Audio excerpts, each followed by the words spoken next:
7th floor comfort room. Way back 2007, nagtrabaho ako sa 7th floor, Manila Hotel bilang purchasing assistant ng halos isang linggo.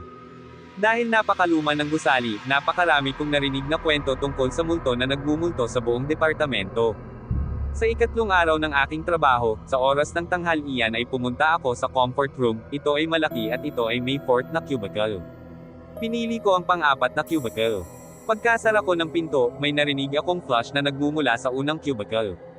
Ang weird talaga kasi wala pa akong nakitang kasama kung pumasok sa CR.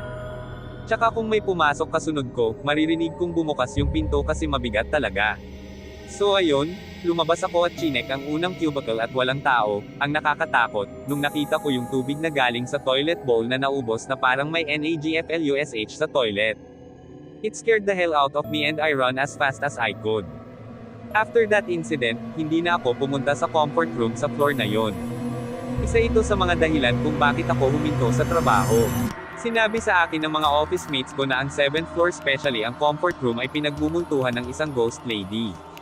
Ilang empleyado kasama ako ang nakakita ng dugo sa tangke ng tubig. Maging ang reliance ng building ay natatakot sa tuwing pupunta siya sa 7th floor at nililinis ang buong lugar. Sinabi niya na marami siyang narinig na bagay at magkakaroon ka ng sobrang nakakatakot na pakiramdam kapag nag-iisa ka sa sahig na iyon, kahit araw. Hindi kami sigurado kung ano ang dahilan sa likod ng lahat ng kalagim-lagim.